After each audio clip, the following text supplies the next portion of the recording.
Hello everyone. Today is the date of 17 October and ସଭିଙ୍କୁ good morning also. ତ ଦେଖନ୍ତୁ ଆଜିର ଏଇ କ୍ଲାସରେ ଆମେ ଯାହା ସବୁ 8 ରୁ up to 16 October ଭିତରେ ଯେତିକି ସବୁ ଏକ୍ସାମ ହେଇଛି ତା ରିଲେଟେଡ୍ ଯେତିକି ସବୁ GS କିମ୍ବା କରେଣ୍ଟ ଆଫେୟାର ଯୋଉ ଆସିଛି କହିବାକୁ ଗଲେ ସେଇ ଟାଇପର କ୍ୱେଶ୍ଚିନ୍ସ ଗୁଡାକୁ ଆମେ ଆଣିକି ଆରେଞ୍ଜ କରିଛେ। ଟୋଟାଲ 50ଟା MCQ ରହିଛି। ଆଉ ଇମ୍ପୋର୍ଟାଣ୍ଟ ମଧ୍ୟ ଆଗକୁ ଯୋଉ ଏକ୍ସାମ ଆସିବ ମୁଁ କହୁନି କି ସେ ଡିଟୋ ସେଇଭଳିଆ ଆଣିକି ଥୋଇଛି। ତ ସେଇ ରିଲେଟେଡ ମନେକର ପ୍ରେସିଡେଣ୍ଟର ଇମ୍ପିଚମେଣ୍ଟ କଥା ପଚାରିଛି, ମୁଁ ପ୍ରେସିଡେଣ୍ଟର ଆପଏଣ୍ଟମେଣ୍ଟର ଆର୍ଟିକଲ୍ସ ଆଣିଛି, ମାନେ ପ୍ରେସିଡେଣ୍ଟ କଥା ପଚାରିଛି ମାନେ ପ୍ରେସିଡେଣ୍ଟ ରିଲେଟେଡ କିଛି ଯୋଉ ଅଛି ତ ତା କଥା ଆମେ ଆଣିଛେ ହେଲା। ତ ସେଇ ରିଲେଟେଡ ଆମେ MCQ ଆରେଞ୍ଜ କରିଛେ। ତ ଡେରି କରିବା ନାହିଁ। ତ ଏ PDF ଆମେ ଟେଲିଗ୍ରାମ ଗ୍ରୁପରେ ସେୟାର କରିଦବୁ ଆଫ୍ଟର ଭିଡିଓ। ତ ଯୋଉମାନେ ସବସ୍କ୍ରାଇବ କରିନାହାନ୍ତି ସବସ୍କ୍ରାଇବ କରିଦିଅ, ଆଉ ସାଙ୍ଗମାନଙ୍କ ସହିତ ଲାଇକ୍ ସେୟାର କରିବାକୁ ପଛାଅ ନାହିଁ। କାହିଁକିନା ଆପଣମାନେ ଜାଣିଥିବେ ବହୁତ ମେହନତ ଲାଗେ ଗୋଟେ ଭିଡିଓ ବନେଇବାରେ, ଆଉ ତା ସହିତ ଏକ୍ସଟ୍ରା ଇନଫର୍ମେସନ ଆଉ ତା ସବୁ କହିବା ପାଇଁ ବହୁତ ମେହନତ ଲାଗେ। ତ ସେଥିପାଇଁ ଲାଇକ୍ ଆଉ ସେୟାର କରିବାକୁ ଭୁଲିବେନି। ଚାଲନ୍ତୁ ଷ୍ଟାର୍ଟ କରିବା। କ୍ୱେଶ୍ଚିନ୍ସ କଣ ଦେଇଛି, ଜେନେରାଲ ସାଇନ୍ସ ଉପରେ କ୍ୱେଶ୍ଚିନ୍ସ ଦେଖିବା। କ୍ୱେଶ୍ଚିନ୍ କଣ ଆସିଛି, which of the following element is found in the P block? ଦେଖ ସାଇନ୍ସ ଉପରେ କ୍ୱେଶ୍ଚିନ୍ସ ଆସିଥିଲା, ଯୋଉଟା କି ମୁଁ ଏଟାକୁ ଆରେଞ୍ଜ କରିସାରିଛି। ପ୍ରିଭିୟସରେ ବି ଏଇ ଟାଇପର କ୍ୱେଶ୍ଚିନ୍ସ ଆସିଥିଲା। ଏସ୍ ବ୍ଲକରେ କଣ ଥିଲା, ତ ମୁଁ ସେଇଭଳିଆ ଗୋଟେ କ୍ୱେଶ୍ଚିନ୍ସ ଆଣିଛି ହେଲା। ତାହେଲେ ଯଦି ପଚାରିଛି ପି ବ୍ଲକରେ ତାହେଲେ କଣ ହେଇଯିବ, କ୍ରୋମିୟମ, ସୋଡିୟମ, ନାଇଟ୍ରୋଜେନ, ବ୍ୟାରିୟମ। ୟାଙ୍କ ଭିତରୁ କୋଉଟା ତମକୁ ଠିକ ଲାଗୁଛି ମତେ କମେଣ୍ଟ ବକ୍ସରେ ଜଣାଅ, କିମ୍ବା ମନକୁ ମନ ଆନ୍ସର କୁହ। ତାହେଲେ ଆନ୍ସର ହେଇଯିବ କଣ, ଅପସନ ସି ହେଇଯିବ ରାଇଟ ଆନ୍ସର, ଯୋଉଟା କି ନାଇଟ୍ରୋଜେନ ହେଇଯିବ ରାଇଟ ଆନ୍ସର। ଠିକ ଅଛି। ଦେଖ ତ ଫାର୍ଷ୍ଟ କଥା ହେଲା ଆମର ଯେମିତି ଜର୍ମାନିୟମ ରହିଲା ପି ବ୍ଲକ ଏଲିମେଣ୍ଟ, ମାନେ ଯୋଉଟା କି ଲଷ୍ଟ୍ରସ୍, ହାର୍ଡ ଆଉ ହ୍ୱାଇଟ ମେଟାଲଏଡ ଯୋଉଟା ରହିଲା ଗୋଟେ କାର୍ବନ ଗ୍ରୁପ ରୁ। ଆଉ କେମିକାଲି ଯଦି କହିବା ସିମିଲାରଲି ଗୋଟେ ନେବର କହିବା ହେଲା, ଯେମିତି ଆମର ଗ୍ରୁପ 13 ଅଛି ପି ବ୍ଲକ ର, ବୋରୋନ, ବି ହେଲା ଆଲୁମିନିୟମ, ଏଲ ଗ୍ୟାଲିୟମ ହେଲା, ତା ସହିତ ଇଣ୍ଡିୟମ ହେଲା, ଥାଲିୟମ। ଠିକ ଅଛି, ये सब ରହିଲା ଗ୍ରୁପ 13 ଏଲିମେଣ୍ଟ। ସେମିତି ଗ୍ରୁପ 14 ଏଲିମେଣ୍ଟ କଣ, carbon, silicon, germanium, tin, lead ହେଲା, ଏ ସବୁ ଗୁଡାକ ପି ବ୍ଲକ ଏଲିମେଣ୍ଟ ବୋଲି କହିପାରିବା। ଠିକ ଅଛି, ଯୋଉଟା କି ଲାଷ୍ଟ ଦେଖିବ ଥିବ କୋଉଠି, ପୁରା ଲାଷ୍ଟରେ ଥିବ। ଠିକ ଅଛି, ତାହେଲେ ଆନ୍ସର ଅନୁସାରେ କଣ ହେଇଯିବ, ଯୋଉଟା କି ନାଇଟ୍ରୋଜେନ ହେଇଯିବ ରାଇଟ ଆନ୍ସର। ତାପରେ ବାୟୋଲୋଜି ଉପରେ କ୍ୱେଶ୍ଚିନ୍ସ ଆସିଛି, which is the deadly species of plasmodium that causes malaria in human? ତ ଆଙ୍କ ଭିତରୁ କୋଉଟା ଗୋଟେ ଡେଡଲି ସ୍ପେସିସ୍ ରହିଲା, ଯୋଉଟା କି ଆମର କଣ ମ୍ୟାଲେରିଆ ଯୋଉ କରାଏ ହ୍ୟୁମାନ ମାନଙ୍କୁ। ଆଙ୍କ ଭିତରୁ କୋଉଟା ତମକୁ ଲାଗୁଛି ଠିକ ଅଛି ହେଲା। ତାହେଲେ କଣ ହବ, ପ୍ଲାଜମୋଡିୟମ ଫାଲସିପାରମ, ନା ପ୍ଲାଜମୋଡିୟମ ଓଭାଲି, ନା ପ୍ଲାଜମୋଡିୟମ ଇନୁଇ, ନା ପ୍ଲାଜମୋଡିୟମ ନୋଲେସି। ତାହେଲେ ଆନ୍ସର ଏ ହେଇଯିବ ରାଇଟ ଆନ୍ସର, ପ୍ଲାଜମୋଡିୟମ ଫାଲସିପାରମ ହେଇଯିବ ରାଇଟ ଆନ୍ସର ହେଲା। ମ୍ୟାଲେରିଆ ଯୋଉ ରହିଲା ଏଇଟା ଗୋଟେ କମନ ଡିଜିଜ, ଯୋଉଟା କି ଆମର ଜେନସ୍ ରହିଲା କଣ, ଏଇ ଯୋଉ ପ୍ଲାଜମୋଡିୟମ ପାରାସାଇଟ ହେଲା। ଏମାନେ 9ଟା ଡିଫରେଣ୍ଟ ସ୍ପେସିସ ର ଅଛନ୍ତି। 9ଟା ଡିଫରେଣ୍ଟ ସ୍ପେସିସ ତ ଆମର ମନେ ନାହିଁ, କେମିତି ଗୋଟେ ଓଭାଲେ ଯୋଉ ରହିଲା, ଗୋଟେ ଭିଭିପାକ୍ସ ରହିଲା, ଆଉ ଗୋଟେ ଫାଲସିପାରମ, ଏଇ ସବୁ ରହିଲା। ବୁଝିଗଲା। ଆଉ ପ୍ଲାଜମୋଡିୟମ ଫାଲସିପାରମ ଯୋଉଟା ରହିଲା ଏଇଟା ଗୋଟେ ଡେଡଲି ସ୍ପେସିସ କହିପାରିବା, ଯୋଉଟା କି ମ୍ୟାଲେରିଆ ଦ୍ୱାରା ହେଇଥାଏ। ଇଭେନ ମଧ୍ୟ ବ୍ଲଡ କ୍ୟାନ୍ସର ହେଇଯିବାର ମଧ୍ୟ ସମ୍ଭାବନା ଥାଏ। ବୁଝିଗଲା। ଏମାନେ ଗୋଟେ ସବଜିନିୟସ କାଟାଗୋରୀ ବିଲଙ୍ଗ କରନ୍ତି, ଯୋଉଟା କି ତାକୁ ପ୍ଲାଜମୋଡିୟମ ବୋଲି କୁହନ୍ତି ହେଲା। ବେସିକାଲି ୟୁରୋପ କଣ୍ଟିନେଣ୍ଟରେ ଦେଖିବାକୁ ମିଳନ୍ତି। ଆଉ ଏମାନେ ଇନକ୍ୟୁବେସନ ଯୋଉ ପିରିୟଡ ତାଙ୍କର ଥାଏ, ଏମାନେ ରେଞ୍ଜ କେତେ 9 ରୁ 30 ଦିନ ମଧ୍ୟ ଥାଏ। ବୁଝିହେଲା। ଆଉ ଏମାନେ ମୋଷ୍ଟ ଭାଇରୁଲାଣ୍ଡ ବୋଲି କହିପାରିବା, ମାନେ ବହୁତ ସାରା ଭାଇରାଲ ହେଇଯାଆନ୍ତି। ଠିକ ଅଛି, ସିଭିୟର ଫିଭର ହବ, ହେଡାକ ମଧ୍ୟ ଦେଖିବାକୁ ମିଳିବ, ଆଣ୍ଡ ସୋ ଅନ୍। ଆଚ୍ଛା ନେକ୍ସଟ କ୍ୱେଶ୍ଚିନ କୁ ଯିବା। କ୍ୱେଶ୍ଚିନ କଣ ପଚାରୁଛି, what is the phenomenon called when a wire passes through a block of ice without splitting it? The water refrains after the wire passes. ଦେଖ ଯେତେବେଳେ ମନେକର ଗୋଟେ ବ୍ଲକ ଅଫ ଆଇସ୍ ହେଲା, ଆଇସ୍ ଭିତରେ ମୁଁ କଣ କରିବି, ଆ ଭିତରେ ଗୋଟେ ତାର ଏଣ୍ଟ୍ରି କରାଇବି। କଣ କରିବି, ତାର ଏଣ୍ଟ୍ରି କରାଇବି। ତାର ଏଣ୍ଟ୍ରି କରେଇ ସାରିଲା ପରେ ସେ କଣ ହବ, ଟିକେ ନାକୁ ହୋଲ ହେଇଯିବ। କିନ୍ତୁ କିଛି ସମୟ ପରେ ଦେଖିବ ସେ ହୋଲ ଟା ବି କଣ ହେଇଯିବ, ମିଶିଯିବ। କାହିଁକିନା ଫ୍ରିଜେସ୍ ହେଇଯିବ, କାହିଁକିନା ଟୋଟାଲ ଟା ଆଇସ୍ ଟା କଣ ହେଇଥିବ, ବ୍ଲକ୍ ହେଇଥିବ। ତ ଏଇଟା କଣ ପାଇଁ ଏଇ ଯୋଉ ସାଇଣ୍ଟିଫିକ୍ ରିଜନ୍ ଯଦି କଥା କହିବା ତାହେଲେ କଣ ପାଇଁ ଏଇଟା ଏମିତି ମିଶିଯାଏ ହେଲା। ତ ସେ ପ୍ରୋସେସକୁ କଣ କହିବା? କଣ୍ଡେନସେସନ, ରେଗୁଲେସନ, ଫ୍ୟୁଜନ ନା ସବ୍ଲିମେସନ? ତାହେଲେ ଆନ୍ସର ହେଇଯିବ କଣ? ନା ରିଗୁଲେସନ ହେଇଯିବ ରାଇଟ୍ ଆନ୍ସର ହେଲା। ରେଗୁଲେସନ କଣ? ବେସିକାଲି ଆମର ଆଇସ୍ ଯେତେବେଳେ ମେଲ୍ଟ ହୁଏ ୱାଟରକୁ କେତେ ଡିଗ୍ରୀରେ ନା ସରି ଆମର ଆଇସ୍ ମେଲ୍ଟ ଯେତେବେଳେ ୱାଟର ବିଲୋକୁ ପଳେଇ ଆସେ ଯୋଉଟା କି 0 डिग्री सेल्सियस ରହିଲା ତ ଯୋଉଟା ପ୍ରେସର ଆଉ ଯେତେବେଳେ ରିଫ୍ରିଜ ହେଇଯାଇଥାଏ ହେଲା ସିଏ ପୁଣି ସେଇ ପ୍ରେସର ସକାଶେ କଣ ହେଇଯାଏ ପୁଣି ବ୍ଲକ ଟା କଣ ହେଇଯାଏ ବନ୍ଦ ହେଇଯାଏ ଯୋଉଟା ହୋଲ ହେଇଥାଏ ତାକୁ ବନ୍ଦ ହେଇଯାଏ ବୁଝିଲା ଇଭେନ ସଲିଡିଫାଇ ଏଗେନ ହେଇଯାଏ ତ ସେଇ ପ୍ରୋସେସ କୁ ଆମେ କଣ କହିବା ନା ରେଗୁଲେସନ ପ୍ରୋସେସ କହିପାରିବା ଠିକ ଅଛି ଓକେ ନେକ୍स्ट क्वेश्चन ଦେଖ ଏଇ ଟାଇପ ର क्वेश्चन ତ ପୁରା ସିଓର ସର୍ଟ କହିପାରିବା ହେଲା baking soda is chemically known ଆଜ ଆମେ ବେକିଂ ସୋଡା ଯୋଉଟା ରହିଲା ଆମେ ତାକୁ କେମିକାଲି କୋଉ ନାଁରେ ତାକୁ ଜାଣୁଛେ सोडियम कार्बोनेट ना सोडियम बाइकार्बोनेट ना कैल्शियम कार्बोनेट ना मैग्नीशियम हाइड्रोक्साइड तो आंकु बेकिंग सोडा को कोउ नारे जणा जाए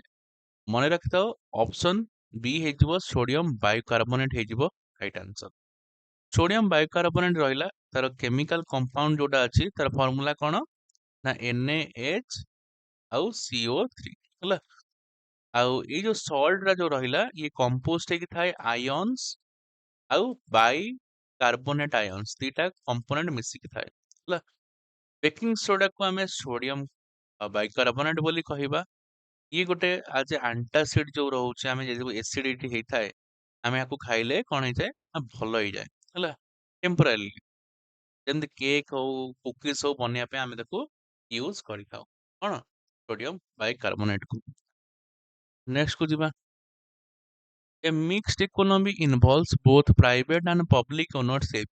What was the distinct feature of India mixed economy model? তাহলে এটার ইকোনমির কোশ্চেন পଶି আসি କିଛି ଅସୁବିଧା ନାହିଁ ତାହେଲେ ମିକ୍ସଡ ଇକୋନୋମି ମାନେ କଣ ଯେତେବେଳେ ଯୋଉ ତିନିଟା ସେକ୍ଟର ଅଛି ହେଲା ପ୍ରାଇଭେଟ ସେକ୍ଟର ପବ୍ଲିକ ସେକ୍ଟର ଆଉ ଜଏଣ୍ଟ ସେକ୍ଟର ଏ ସବୁ ଗୁଡା ଯେତେବେଳେ ମିଶିଯାଏ ତାକୁ ଆମେ ମିକ୍ସଡ ଇକୋନୋମି ବୋଲି କହିବା ସେ କହୁଛି ଯୋଉ ମିକ୍ସଡ ଇକୋନୋମିରେ ପ୍ରାଇଭେଟ ଆଉ ପବ୍ଲିକ ଓନରସିପ ଥାଏ ଯୋଉ ଡିଷ୍ଟିଂକ୍ଟ ଫିଚର ଯୋଉ ଇଣ୍ଡିଆରେ ଥାଏ ଏଇଟା କୋଉ ମଡେଲକୁ ନେଇକି ହେଇଛି ना से कौन absence of licensing ना public sector dominance in core industry ना full privatization ना focus on consumerism ତାହେଲେ आंसर कौन है ऑप्शन बी है जिवो जोटा कि public sector dominance core industry ऊपर डिपेंड करिथाय कोन हमरो मिक्स्ड इकोनॉमी टा बुझिला नेक्स्ट को जिबा क्वेश्चन कोन पचाछि impulse is defined as impulse जो रहिला ताकू आमे डिफाइन कौन करिवा केमिति नारे ताकू जानिबा होला impulse को तले rate of change of force change in displacement ना product of mass and velocity ना product of force and time impulse टा केमिति डिफाइन हुए होला तले गोटे जितेबेले गोटे फोर्स जोटा रहिला सेटा शॉर्ट टाइम पई होला तले कोन ऑप्शन डी हेइजिबो गोटे फोर्स गोटे एक्टिंग बॉडी पे शॉर्ट टाइम पई जतले यूज करा जाए एको हमें इंपल्स कहबा बा ताको चेंज इन मोमेंटम ମଧ୍ୟ କହିପାରିବା କଣ କହିପାରିବା ନା ଚେଞ୍ଜ ଇନ୍ ମୋମେଣ୍ଟମ ତାହେଲେ ମନକତା ଫୋର୍ସ ଆଉ ଟାଇମ ପିରିୟड ଉପରେ ସବୁବେଳେ ଡିପେଣ୍ଡ କରିଥାଏ କିଏ ନା ଆମର ଇମ୍ପଲ୍ସ ହେଲା ଇମ୍ପଲ୍ସ କୁ ସିମ୍ବଲ ଆକାରରେ ଜେ ବୋଲି ତାକୁ ଧରି ପାରିବା ଏଟା ଗୋଟେ ଭେକ୍ଟର କ୍ୱାଣ୍ଟିଟି କାହିଁକି ନା ତାର ଗୋଟେ ଡିରେକ୍ସନ ଅଛି ଯେମିତି ଫୋର୍ସ ର ଡିରେକ୍ସନ ଅଛି ହେଲା ତାହେଲେ କଣ ହେଇପାରିବ फोर्स इंटू टाइम हला इम्पल्स तो फोर्स टा टाइम ऊपर ड्यूरेशन ऊपर डिपेंड करी थाए हला इंपोर्टेंट रहबो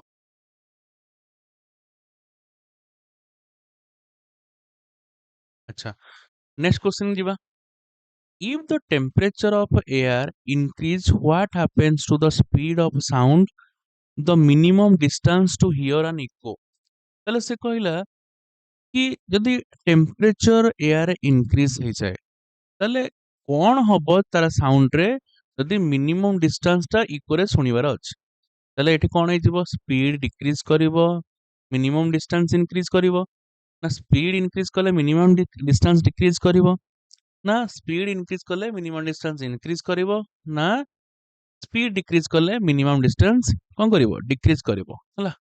अच्छा इको माने फर्स्ट कथा हला बुझिया को हबो जेतेबेले आमे गोटे साउट करबा किंबा क्लैप बजेबा सी कौन हो ना रिफ्लेक्ट करिवो गोटे ऑब्जेक्ट रे बाजिकी गोटे टॉल बिल्डिंग हो किंबा माउंटेन हो ସେଥିପାଇଁ ଆମେ ପୁଣି ଥରେ ତାକୁ ଲିଟିଲ ଟାଇମ ଭିତରେ ଆମେ ତାକୁ ପୁଣି ଶୁଣି ପାରିବା ତାକୁ ଆମେ କଣ କହିପାରିବା ଇକୋ ହେଲା ତମେ ଶୁଣିଛ ଯାତ୍ରା ପାର୍ଟି ମାନଙ୍କରେ ଯୋଉ ତାକୁ ଚିଲି ଚିଲି କହିଥାନ୍ତି ବାରମ୍ବାର ଇକୋ ହେଇଥାଏ ହେଲା ଇକୋଟା ହିଅର୍ଡ କରେ ଗୋଟେ ଫେନୋମେନନ ସେଟା କହନ୍ତି ରିଫ୍ଲେକ୍ସନ ଅଫ ସାଉଣ୍ଡ ୱେଭ୍ସ ବୋଲି କହିପାରିବା ବୁଝିଲା ଆମେ ଇକୋକୁ କ୍ଲିୟରଲି ଶୁଣିବା ପାଇଁ ହେଲେ ମନେ ରଖିଥାଅ 17.2 ମିଟରର ଗୋଟେ ସାଉଣ୍ଡ ସୋର୍ସ ରହିବା ଦରକାର ବୁଝିଲା ଆଉ ଟାଇମ ଟେକେନ୍ ମନେ ରଖିଥାଏ ମାନେ ଆପ୍ରୋକ୍ସିମେଟଲି 17 ମିଟର ରହିବ ବଟ ଏଠି ପଚାରିଛି ଯୋଉ ଟେମ୍ପରେଚରରେ ଏୟାର ଇନକ୍ରିଜ କରିଗଲେ ତାହେଲେ କଣ ହବ ସ୍ପିଡ ଅଫ ସାଉଣ୍ଡରେ ତାହେଲେ କଣ ହେଇଯିବ ନା ସେ କହୁଛି ସ୍ପିଡ ଇନକ୍ରିଜ ହେଇଯିବ ଆଉ ଡିଷ୍ଟାନ୍ସଟା ଯୋଉ ଅଛି କଣ ହେଇଯିବ ସିଏ ବି ମଧ୍ୟ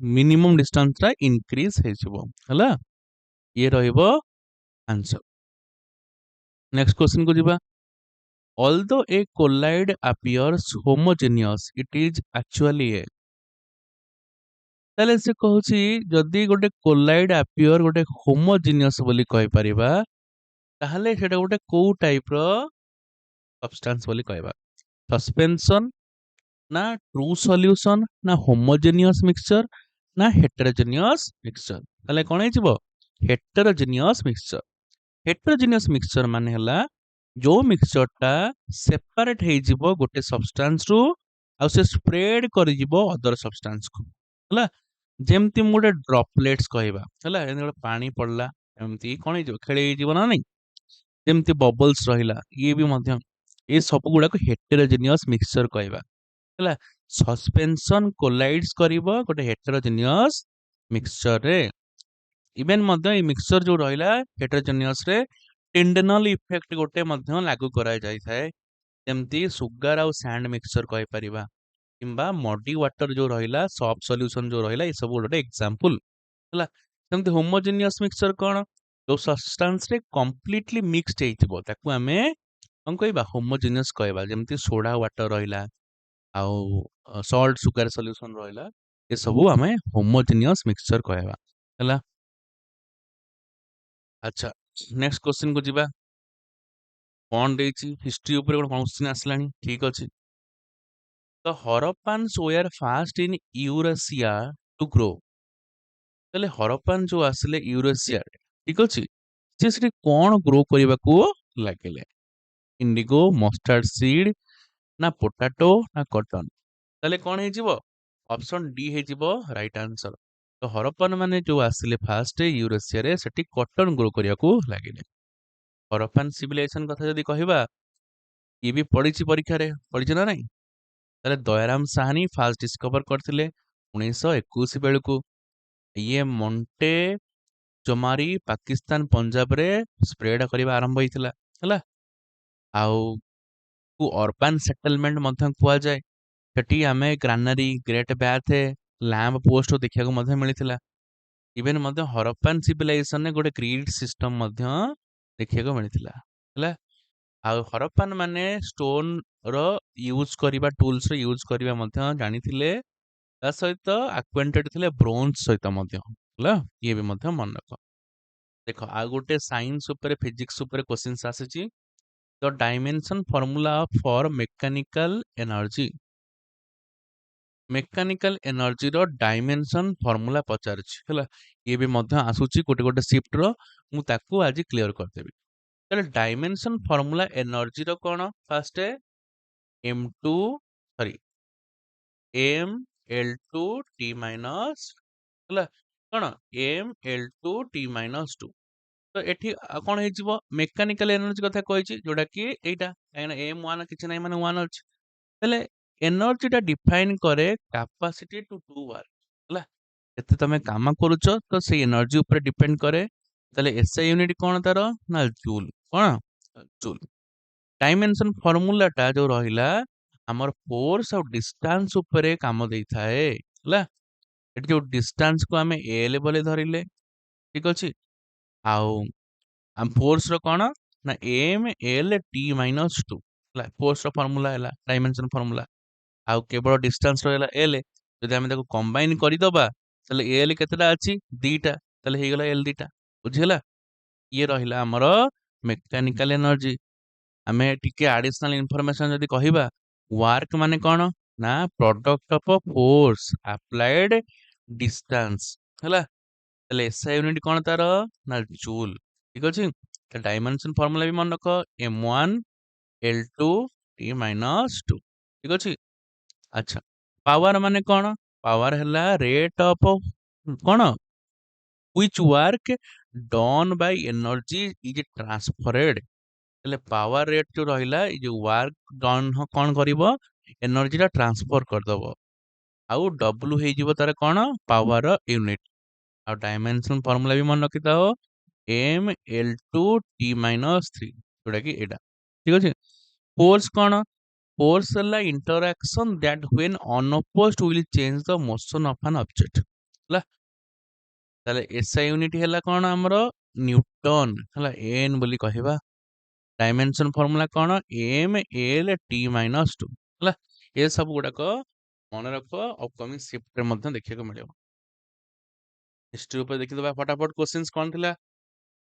Who among the following was arrested and imprisoned for refusing to give evidence against Aurobindo Ghosh in Bande Mataram conspiracy? ତାହେଲେ ଆଙ୍କ ଭିତରୁ କିଏ ଆରେଷ୍ଟ ହେଇଥିଲା ଆଉ ଇମ୍ପ୍ରିଜନ ବି ମଧ୍ୟ ହେଇଥିଲା, କିନ୍ତୁ ରିଫ୍ୟୁଜ କରିଥିଲେ ଏଭିଡେନ୍ସ ଦବା ପାଇଁ। କାହା ଏଗେନଷ୍ଟରେ ନା ଅରବିନ୍ଦ ଘୋଷଙ୍କ ଏଗେନଷ୍ଟରେ। କୋଉଠି ହେଇଥିଲା ନା ବନ୍ଦେ ମାତରମ୍ କନସିପାରେନ୍ସି ଯୋଉ କେସ୍ ହେଇଥିଲା ତା ଏଗେନଷ୍ଟରେ ଏଭିଡେନ୍ସ ଦବାକୁ ମନା କରିଥିଲେ। ତାହେଲେ କିଏ ନା ଅପସନ ଏ ହେଇଯିବ ବିପିନ ଚନ୍ଦ୍ର ପାଲ ହେଇଯିବ ରାଇଟ ଆନ୍ସର ହେଲା। ଆଲିପୁର ଯୋଉ ଆମର କନସିପାରେନ୍ସି କେସ୍ ରହିଲା 1908 ମସିହାରେ ହେଇଥିଲା, ତାକୁ ମଧ୍ୟ ମୁରାରୀ ପୁରକୁର କନସିପାରେନ୍ସି ମଧ୍ୟ କୁହନ୍ତି ହେଲା। ଆଉ ଫେମସ ଆକ୍ୟୁଜ କିଏ ଥିଲେ ନା ଏ ଅରବିନ୍ଦ ଘୋଷ ଥିଲେ ହେଲା। ତାଙ୍କ ସହିତ ତାଙ୍କ ବ୍ରଦର ବି ଥିଲେ ବରେନ ଘୋଷ ବି ମଧ୍ୟ ଥିଲେ। ଆଉ 38 ଅଦର ଥିଲେ ବେଙ୍ଗଲୀ ନ୍ୟାସନାଲିଷ୍ଟ ମଧ୍ୟ କହିପାରିବା, ଯେ କି ଅନୁଶୀଳନ ସମିତିର ମେମ୍ବର ଥିଲେ। ବୁଝିଲା? ଇମ୍ପୋର୍ଟାଣ୍ଟ ରହିବ। ତାହେଲେ କିଏ ବିପିନ ଚନ୍ଦ୍ର ପାଲ ହେଇଯିବ right answer. Which colonial policy is often blamed for the decline of India traditional handicraft industry? ତାହେଲେ କୋଉ କଲୋନିଆଲ ପଲିସି ରହିଲା ବ୍ଲେମ କରିଥିଲା ଯୋଉଟା କି ଇଣ୍ଡିଆର ଟ୍ରାଡିସନାଲ ହ୍ୟାଣ୍ଡିକ୍ରାଫ୍ଟ ଇଣ୍ଡଷ୍ଟ୍ରିକୁ ଡିକ୍ଲାଇନ କରିବାର ଯୋଉ କଲୋନିଆଲ ଏରା ଥିଲା? ତାହେଲେ ଗ୍ରୀନ ରିଭଲ୍ୟୁସନ ନା ଡି ଇଣ୍ଡଷ୍ଟ୍ରିଆଲାଇଜେସନ ପଲିସି, ଡକ୍ଟରିନ ଅଫ ଲାଭସ ନା ଜମିନଦାରୀ ସିଷ୍ଟମ? ତାହେଲେ ଆନ୍ସର କଣ ହେଇଯିବ ଅପସନ ବି ଡି ଇଣ୍ଡଷ୍ଟ୍ରିଆଲାଇଜେସନ ଯୋଉ ପଲିସି ଲାଗୁ ହେଲା ସେଠି ଆମର ଇଣ୍ଡିଆନ ମାନଙ୍କର ଯୋଉ ଟ୍ରାଡିସନାଲ ହ୍ୟାଣ୍ଡିକ୍ରାଫ୍ଟ ଇଣ୍ଡଷ୍ଟ୍ରି ଥିଲା ସେ ସବୁ ଧୀରେ ଧୀରେ ନଷ୍ଟ ହବାକୁ ଲାଗିଲା ହେଲା। କାହିଁକିନା ମେସିନ ମେଡ ଗୁଡସ ଗୁଡାକ କମ୍ପିଟିସନ କରିବାକୁ ଲାଗିଲେ, ଯାହାଫଳରେ ଯୋଉ ହ୍ୟାଣ୍ଡିକ୍ରାଫ୍ଟ ଥିଲା ହ୍ୟାଣ୍ଡରେ ବହୁତ କମ ପରିମାଣରେ ତିଆରି ହଉଛି, କିନ୍ତୁ ମେସିନରେ ବହୁତ କିଛି ତିଆରି ହଉଛି। ହେଲେ ଇଣ୍ଡଷ୍ଟ୍ରିଆଲ ରିଭଲ୍ୟୁସନ ଷ୍ଟାର୍ଟ ହେଲା ବ୍ରିଟେନରେ, ମାସ ପ୍ରଡକ୍ସନ ଆରମ୍ଭ କଲେ ଯୋଉଟା କି ମେସିନ ମେଡ ଗୁଡସ ରହିଲା, ଯାହା ଫଳରେ ଏକ୍ସପ୍ଲୋଇଟ ହେଇଗଲେ କୋଉମାନେ ଇଣ୍ଡିଆନ୍ସ ମାନେ। ତାହେଲେ ହ୍ୟାଣ୍ଡିକ୍ରାଫ୍ଟ ଇଣ୍ଡଷ୍ଟ୍ରି ପୁରା ବର୍ବାଦ ହବାକୁ ଲାଗିଲା। ଠିକ ଅଛି, ନେକ୍ସଟ କ୍ୱେଶ୍ଚନ ଯିବା। କ୍ୱେଶ୍ଚନ କଣ କହିଛି? Which of the following Vedas mention the name of some learned ladies like Vishwasara, Apala, and Ghosh who were composed mantras and attained rank of rishi? ହେଲା, ତାହେଲେ ସେ କହୁଛି ଏଇ ଯୋଉ ଲେଡିଜ ମାନେ ଥିଲେ ସେ ବେଦ ମେନସନ ଥିଲା, ସେ କହୁଛି ଯୋଉ କମ୍ପୋଜ କରିଥିଲେ କୋଉ ମନ୍ତ୍ର ଆଉ ରାଙ୍କ ଅଫ ରିସିସ୍ ବୋଲି କହିବା, ଏଇଟା କୋଉଠି ଥିଲା ବୋଲି ପଚାରୁଛି। ଋଗ୍ବେଦ, ଅଥର୍ବବେଦ, ୟଜୁର୍ବେଦ ନା ସାମବେଦ? ତାହେଲେ କୋଉ ବେଦ ନା ଋଗ୍ବେଦରେ। ଠିକ ଅଛି, ଋଗ୍ବେଦ ଯୋଉ ରହିଲା ଯିଏ କି କମ୍ପୋଜ କରିଥିଲେ ମନ୍ତ୍ର ଆଉ ସବୁ ରାଙ୍କ ଅଫ ଋଷିକୁ ଆଟେଣ୍ଡ ମଧ୍ୟ କରିଥିଲେ ହେଲା। ଆଉ ଯଦି କହିବା ଋଗ୍ବେଦକୁ ମେନସନ ଆଉ ଅପାଲା, ଠିକ ଅଛି, ସବୁବେଳେ ପ୍ରାୟ ପରୀକ୍ଷାରେ ପଡେ ଏଇ ଯୋଉ ଅପାଲା ନାଁଟା ବି ମଧ୍ୟ। ଆଉ ସିଏ ମ୍ୟାରିଡ ଓମ୍ୟାନ ବୋଲି କହିପାରିବା, ସେ ହଜବେଣ୍ଡ ଡିସକାର୍ଡେଡ ଥିଲେ ହେଲା, ଯୋଉଟା କି ଗୋଟେ ସ୍କିନ୍ ଡିଜିଜ ପାଇଁ ଇଏ ବି ମଧ୍ୟ ହେଇଯିବ। ଆଉ ଘୋଷା ଯୋଉ ଥିଲା ଇଣ୍ଡିଆନ ଫିମେଲ ଫିଲୋସଫର ମଧ୍ୟ ଥିଲା ଯେ ଆନ୍ସିଏଣ୍ଟ ବେଦିକ ପିରିୟଡରେ। ବୁଝିଗଲା? ଆଉ ବିଶ୍ୱେଶ୍ୱରା ଯୋଉ ଥିଲେ ଯିଏ କି ସାକ୍ରିଫାଇସାଲ କରିଥିଲେ ଫାୟାରକୁ, ଯୋଉଟା କି ଇଷ୍ଟ ବେସିକାଲି ଆମର ଗଡ କୁ ଅଫର ମଧ୍ୟ ନିଜକୁ କରିଦେଇଥିଲେ ହେଲା। ଆଉ ସେମିତି ଲୋପାମୁଦ୍ରା ବି ଗୋଟେ ନାଁ ଥିଲା ଯୋଉଟା କି କୌସ୍ତକି ଆଣ୍ଡ ବରାହପଦା ମଧ୍ୟ ତାଙ୍କୁ ଜଣାଯାଏ ହେଲା। ଏ ସବୁ ନାଁ ସବୁ ଝିଅ ପିଲା ନାଁକୁ ମଧ୍ୟ ବେଦାସରେ ମେନସନ ହେଇଛି, ପରୀକ୍ଷାରେ ଆସିଯାଏ। ଠିକ ଅଛି। ଆଚ୍ଛା, next important, who prompted raised fund for the Iran the Swadeshi steam navigation company from Tuticorin, Tamil Nadu? ତାହେଲେ କିଏ ପ୍ରମ୍ପଟେଡ କରିଥିଲା ଫଣ୍ଡ ଯୋଉ ହେଲା, ଯୋଉଟା କି ବେସିକାଲି ସ୍ୱଦେଶୀ ଷ୍ଟିମ୍ ନାଭିଗେସନ କମ୍ପାନୀକୁ ଚଲେଇବା ପାଇଁ ହେଲା। ତାହେଲେ କିଏ ନା ଭି ଓ ଚିଦାମ୍ବରମ ପିଲ୍ଲାଲ। ଠିକ ଅଛି। ଇଏ ଦେଖ ଓ ଡବଲ ଏସ୍ ସିଜିଏଲ ବି 2022 ମସିହାରେ ଏଇ ଡିଟୋ କ୍ୱେଶ୍ଚିନ୍ସ ଆସିଥିଲା। ତମେ ଦେଖ ଖୋଳିକି ଦେଖିଦିଅ ଯେକୌଣସି ଜାଗାରେ 2022 ମସିହାର ଅଫିସିଆଲ ପେପର ଯୋଉଟା କି 20 ଅକ୍ଟୋବର ହେଇଥିଲା, ଦେଖିକି ମତେ କୁହ ହେଲା।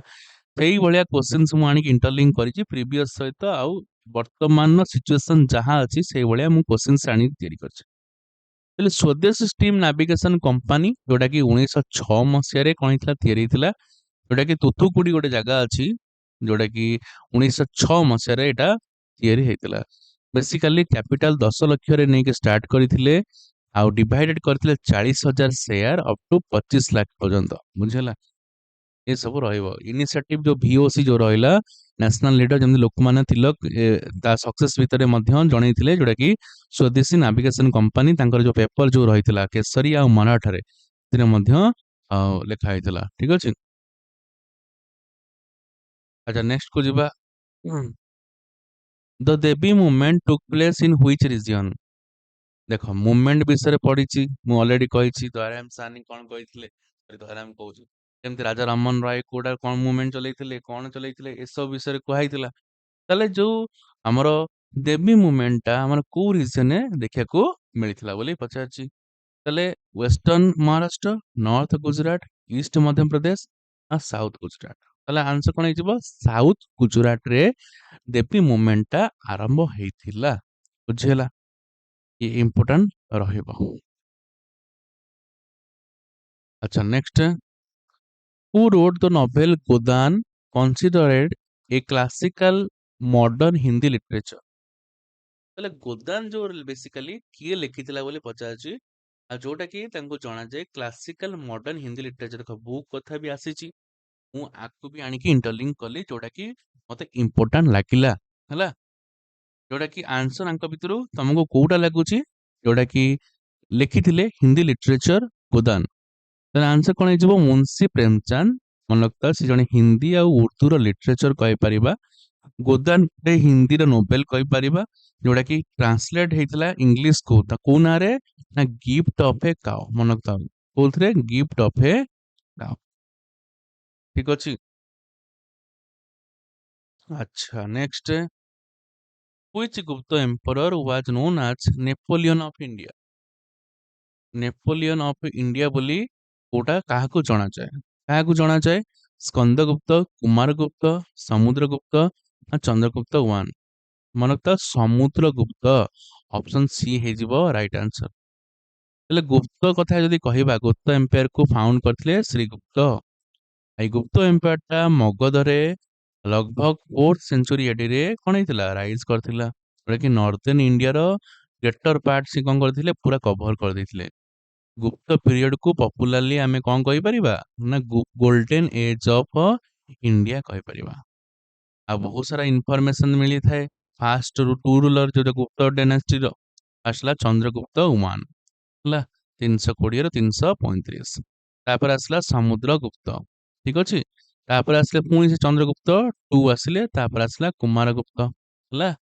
ଆଉ ସମୁଦ୍ରଗୁପ୍ତ ଯିଏ ରହିଲେ, ଯିଏ କି ଗ୍ରେଟେଷ୍ଟ କିଙ୍ଗ କହିପାରିବା ଗୁପ୍ତ ଡାଇନାଷ୍ଟିର।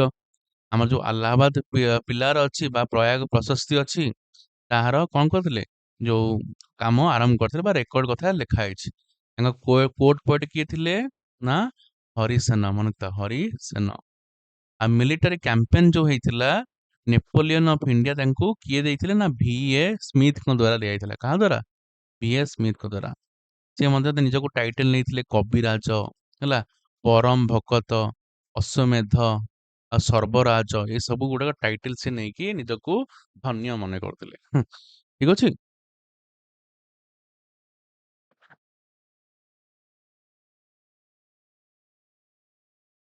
नेक्स्ट क्वेश्चन को जीवा क्वेश्चन कौन पचारची title Devaputra used by Kushan ruler implies हेले देवपुत्र गोटे कुषाण रूलर को निजको अडॉप्ट करथिले हेले गोटे टाइटल तो किए अडॉप्ट करथिले मतलब ता मतलब ही कौन पचारची प्रोटेक्टर ऑफ धर्म डिवाइन ओरिजिन ना हेयर टू मौर्यन ट्रेडिशन ना हेरिडिटरी मोनार्ची बोली कहबा कि कुषाण जो थीम थिला कि देवपुत्र माने हला जोटा कि सन ऑफ गॉड बोली ताको कुआ जाए ताको सेंट्रल एशियन डायनास्टी रो पार्ट मध्यम कहि परिबा ताले डिवाइन स्टेटस जो रूलर रहिला ताले ऑप्शन बी हे जिवो हला डिवाइन ओरिजिन कथा कुआइछ बुझी हला ताले ऑप्शन बी हे जिवो राइट आंसर तापर देखो गोटे मूवमेंट पुनी गोटे मूवमेंट ए टाइप रो क्वेश्चंस आसीजी already the Wahhabi movement was started by Syed Ahmed जो वेहबी मूवमेंट जो स्टार्ट हेतला किए स्टार्ट करतला ना सैयद अहमद से पचारचंदी कोठी स्टार्ट हेतला बोली पचारची ताले कोठी ना आंसर हिसबो कोन ऑप्शन सी हमर रायबरेली ठीक अछि जोटा कि वेहबी मूवमेंट पाटना बिहार रे रायबरेली अछि सेठी बेसिकली स्टार्ट हेतला जोटा कि 1820 बेलको मूवमेंट एक्टिव हे जाइतला आउ बेसिकली 1857 रे जोटा हमर रिवोल्ट हेतला हला जिहाद कहि परिबा अगेंस्ट ब्रिटिश बोली तांको कुआ जाय परिबा हला ए मूवमेंट ता फुल्ली सप्रेस्ड केबे हे जाइतला 1870 बेलको पूरा पूरी भाबे बंद हे जाइतला हला आउ सेमाननको कहि ब्रिटिश माने कोन कहउतले ना sedition in the Indian penal code बोली ताको कहउतले बुझियला अच्छा नेक्स्ट देखिबा गोटे वार विषय The first battle of Panipat 1526 was fought between Ibrahim Lodi and ତାହେଲେ ଯୋଉ ଫର୍ଷ୍ଟ ବ୍ୟାଟଲ ରହିଲା ଆମର ଇବ୍ରାହିମ ଲୋଦି ଆଉ କାହା ଭିତରେ ହେଇଥିଲା ବୋଲି ପଚାରୁଛି ବାବର ଶାହଜାହାନ ଔରଙ୍ଗଜେବ ନା ଆକବର କାହାଙ୍କ ଭିତରେ ଏଇଟା ହେଇଥିଲା ବୋଲି ପଚାରୁଛି ତାହେଲେ ଆନ୍ସର କେବେ ହେଇଯିବ ଏଇଟା ବାବରଙ୍କ ଭିତରେ ହେଇଯିବ ଠିକ ଅଛି ଏଇଟା ମୁଁ ଅଲରେଡି କହିସାରିଛି ଠିକ ଅଛି ନା ଆଉ କିଛି କହିବା ପାଇଁ ବି ନାହିଁ ଯଦି ଇମ୍ପୋର୍ଟାଣ୍ଟ ୱାର କଥା ଆମେ ଟିକେ ଡିସ୍କସନ କରିବା କାହିଁକି ନା ଇ ବି ୱାର କଥା ବହୁତ ବାର ପରୀକ୍ଷାରେ ଆସୁଛି ଯଦି ୱାର କଥା ଦେଖିବା ଆନସେଣ୍ଟ ପିରିୟଡରେ ବହୁତ ସାରା ହେଇଥିଲା ଫାର୍ଷ୍ଟ ହେଲା battle of Hydaspes battle of the Hydaspes ଯୋଉ ହେଇଥିଲା ଯୋଉଟା କି ଆଲେକ୍ସାଣ୍ଡର ଆଉ ପୁରୁ ଯୋଉ ଥିଲେ ପଞ୍ଜାବର ତାଙ୍କ ଭିତରେ ହେଇଥିଲା ତାପରେ କଳିଙ୍ଗ ୱାର କଥା ମନେ ରଖ ତାକୁ କେମିତି ଆମେ ଭୁଲିଯିବା ମୌର୍ୟନ ଏମ୍ପାୟର ଅଶୋକା ଆଉ ରୁଲର ଯୋଉ ଥିଲେ କଳିଙ୍ଗର ରାଜା ଅନନ୍ତ ପଦ୍ମନାଭ 261 ବେଳକୁ ମରାମରି ଆରମ୍ଭ ହେଇଥିଲା ବୁଝିଲା ତାପରେ ସେମିତି ବ୍ୟାଟେଲ ଅଫ 10 କିଙ୍ଗସ୍ ମଧ୍ୟ ଥିଲା ଯୋଉଟା କି ଆମର ବେଦିକ କହିପାରିବା ହେଜୋମନି ଉପରେ ଫାଇଟ୍ ଥିଲା ତାପରେ ମିଡିଭାଲ କଥା ଯଦି କହିବା ମିଡିଭାଲ ତ ବହୁତ ସାରା ଫାଇଟ୍ ଅଛି ବ୍ୟାଟେଲ ଅଫ ଟାରାଇନ ଆସିଗଲା ପୃଥ୍ୱୀରାଜ ଚୌହାନ ଆଉ ମହମ୍ମଦ ଘୋରୀଙ୍କ ଭିତରେ 1191 ବେଳକୁ ହେଲା ତାପରେ ସେକେଣ୍ଡ ବ୍ୟାଟେଲ ଅଫ ଟାରାଇନ କଥା ଯଦି କହିବା ସେଇ ପୃଥ୍ୱୀରାଜ ଆଉ ମହମ୍ମଦ ଘୋରୀ ଯୋଉଟା କି ତାରୋରୀ ରିଭର ଯୋଉଟା ଅଛି ସେଇଠି ଦେଖିବାକୁ ମିଳେ ଯୋଉଟା ହରିୟାଣାରେ ଆଉ ଏଠି ମହମ୍ମଦ ଘୋରୀ କଣ ହେଇଥିଲା ନା ଭିକ୍ଟୋରୀ ପାଇଥିଲା ଆଉ ବ୍ୟାଟେଲ ଅଫ ଚାନ୍ଦୱା ଯୋଉଠି ଆମର ଜୟଚାନ୍ଦ ଯୋଉଟା କି ଗଧବାଲା ଡାଇନାଷ୍ଟ୍ରିରୁ ବିଲଙ୍ଗସ କରନ୍ତି ଆଉ ମହମ୍ମଦ ଘୋରୀଙ୍କ ଭିତରେ ହେଇଥିଲା ଏଠି ମଧ୍ୟ ଘୋରୀ ସିଗ୍ନିଫିକାଣ୍ଟ ୱିନ୍ ମଧ୍ୟ କରିଥିଲେ ବୁଝିହେଲା ତାପରେ ବ୍ୟାଟେଲ ଅଫ ପାନିପତ କହିଲି 1526 ବାବର ଇବ୍ରାହିମ ଲୋଧି ସେମିତି ତାପରେ ପରେ ପୁଣି ବାବର ଗୋଟେ ଯୁଦ୍ଧ ଲଢିଲେ ବ୍ୟାଟେଲ ଅଫ ଖାନୁଆ ବୋଲି କହିବା ହେଲା ରାଣା ସଂଘ ଆଉ କାହା ଭିତରେ ନା ବାବରଙ୍କ ଭିତରେ ହେଇଥିଲା ବ୍ୟାଟେଲ ଅଫ ଖାନୁଆ କେବେ ହେଇଥିଲା ନା 1527 ବେଳକୁ ହେଇଥିଲା ଏଠି ବାବର ଡିଫିଟ୍ ହେଇଯାଇଥିଲେ ହେଲା ରାଜପୁତ ବାବର ଡିଫିଟେଡ କରିଥିଲେ ରାଜପୁତ ଆଲାଏନ୍ସ ହେଲା ବାବର ଡିଫିଟ୍ ହେଇନଥିଲେ ଡିଫିଟେଡ କରିଥିଲେ ତାପରେ ବ୍ୟାଟେଲ ଅଫ ଚାନ୍ଦେରୀ ଆସିଲା ପୁଣି ସେ ବାବରଙ୍କର ମୁଗଲ୍ସ ଆଉ ରାଜପୁତ ଚନ୍ଦେରୀଙ୍କ ଭିତରେ ଯୁଦ୍ଧ ଆରମ୍ଭ ହେଲା ସେମିତି ପୁଣି ବ୍ୟାଟେଲ ଅଫ ଘାଗରା ସେଇ ବାବର ଆସିଥିଲେ ଆଉ ଜଏଣ୍ଟ ଆର୍ମି ଥିଲା ମହମ୍ମଦ ଲୋଧିଙ୍କର ମଧ୍ୟ ଥିଲା ଆଉ ନୁସରତ ଶାହ ତାଙ୍କ ଭିତରେ ହେଇଥିଲା ବ୍ୟାଟେଲ ଅଫ ଚୌସା ଯୋଉ ଥିଲା ଶେର ଶାହ ସୁରୀ ଆଉ ହିମାୟୁନଙ୍କ ଭିତରେ ବ୍ୟାଟେଲ ଅଫ ଚୌସା ସେମିତି ବ୍ୟାଟେଲ ଅଫ କନୌଜ ତାକୁ ବିଲଗ୍ରାମ ମଧ୍ୟ କୁହନ୍ତି ମନକ୍ତ ହେଲା କନୌଜ କୋଉଠି ଉତ୍ତରପ୍ରଦେଶରେ କାହା କାହା ଭିତରେ ହେଇଥିଲା ନା ଶେର ଶାହ ଆଉ ହିମାୟୁନଙ୍କ ଭିତରେ ହେଇଥିଲା ବୁଝିଲା ଆଉ ସେକେଣ୍ଡ ବ୍ୟାଟେଲ ହେଇଥିଲା ଯୋଉଟା ପାନିପତର 1556 ହେଇଥିଲା ଆକବର ଆଉ ବୈରାମ ଖାନ ଯିଏ ଥିଲେ ତାଙ୍କ ଲେଡ ହେଇଥିଲେ ଆଉ କାହା ଭର୍ସେସ ରେ ନା ହେମୁଙ୍କ ଭିତରେ ତାପରେ ବ୍ୟାଟେଲ ଅଫ ଟାଲିକୋଟା ଆସିଥିଲା, ବିଜୟନଗର ଏମ୍ପାୟାର ଆଉ ଡେକାନ ସୁଲତାନେଟ। ବ୍ୟାଟେଲ ଅଫ ହଳଦୀଘାଟି ଥିଲା ମହାରାଣା ପ୍ରତାପ ଆଉ ମାନ ସିଂଙ୍କ ଭିତରେ। ଏ ସବୁ ଇମ୍ପୋର୍ଟାଣ୍ଟ ଫର୍ଟ କଥା ମନେ ରଖ, କାହିଁକି ନା ଇଏ ସବୁ ଏକ୍ସାମ ଓରିଏଣ୍ଟେଡ କହିପାରିବା, ଏ ଫର୍ଟ ରିଲେଟେଡ ଆସୁଛି ହେଲା। ନେକ୍ସଟ କୁ ଯିବା। ଆଚ୍ଛା, ତାପରେ କଣ ପଚାରିଛି, ଇଏ ବି ମଧ୍ୟ ମିଡିଭେଲ ଟାଇମରେ ଆସିଛି। The Red Fort in Delhi was constructed during. ଯୋଉ ରେଡ ଫୋର୍ଟ ରହିଲା, ଆମ ଯୋଉ କନଷ୍ଟ୍ରକ୍ଟ ହେଇଥିଲା, କାହାଙ୍କ ଟାଇମ ପିରିୟଡରେ ହେଇଥିଲା ବୋଲି ପଚାରିଛି। ତାହେଲେ କାହାଙ୍କ ଟାଇମ ପିରିୟଡରେ, ନା ଶାହାଜାହାନଙ୍କର। କାହା ଜାହାନଙ୍କର? ଶାହାଜାହାନଙ୍କର ଟାଇମ ପିରିୟଡରେ ରେଡ ଫୋର୍ଟ ଦିଲ୍ଲୀଟା ବିଲ୍ଡ କାମ ଆରମ୍ଭ ହେଇଥିଲା, ଯୋଉଟା କି 7th ସେଞ୍ଚୁରୀରେ ମିଡ ବେଳକୁ ଆରମ୍ଭ ହେଇଥିଲା ହେଲା। ଆଉ ଅରିଜିନାଲି ତାଙ୍କୁ କିଲା ଇ ମୁବାରକ ବୋଲି କୁହାଯାଏ, ବା ବ୍ଲେସ୍ଡ ଫୋର୍ଟ ବୋଲି ତାକୁ ଜଣା ଯାଇଥାଏ। ଇଭେନ ମଧ୍ୟ ରେଡ ଫୋର୍ଟକୁ ୟୁନେସ୍କୋ ୱାର୍ଲଡ ହେରିଟେଜ ସାଇଟରେ ମଧ୍ୟ ଇନକ୍ଲୁଡ କରାଯାଇଛି। ବୁଝିହେଲା? ଏ ଜୋଗ୍ରାଫି ଉପରେ କ୍ୱେଶ୍ଚିନ୍ସ ଆସିବା। ଆଚ୍ଛା, କଣ ଆସିଛି question? Which neighboring country of India is an island nation in the Indian Ocean? ତାହେଲେ ଇଣ୍ଡିଆନ ଓସେନରେ ଆଙ୍କ ଭିତରୁ କୋଉଟା ଗୋଟେ କଣ କହିପାରିବା, ନେବରିଂ କଣ୍ଟ୍ରି ହେଲା। ଇଏ ତ ପୁରା ମାନେ ହାଲୁଆ କ୍ୱେଶ୍ଚିନ୍ ରହିଲା, ଯୋଉଟା କି ଆମେ ଶ୍ରୀଲଙ୍କା ଆଉ ମାଲଦୀପ୍ସ କହିପାରିବା ହେଲା। ଶ୍ରୀଲଙ୍କା ଯଦି ଅପସନରେ ଥାନ୍ତା, ମାଲଦୀପ୍ସ ଥାନ୍ତା, ଦିଟାକ ହିଁ ଅପସନ ହେଇଯାଇଥାନ୍ତା, ଯୋଉଟା କି ଆମର କହିପାରିବା ନେବରିଂ କଣ୍ଟ୍ରି କହିପାରିବା ହେଲା।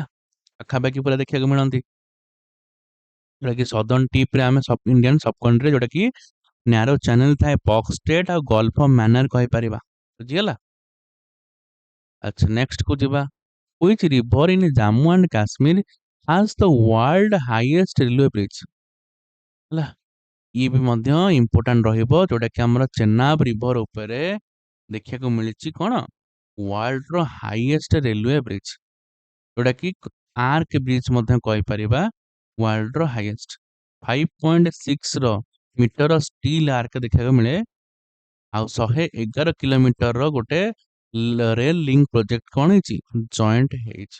ବୁଝିହେଲା? ଏଇ ଯୋଉ ଝେଲମ ରିଭର ରହିଲା ପାକିସ୍ତାନରୁ ଆସିଛି, ଆଉ ଏଇ ଯୋଉ ଝେଲମ ବ୍ରିଜ ରହିଲା, ଝେଲମ ଆଉ ସାରାଇ ଆଲମଗିରକୁ କଣ କରିଛି, କନେକ୍ଟ କରିଛି। Next, what is the area around the equator when trade wind converge called?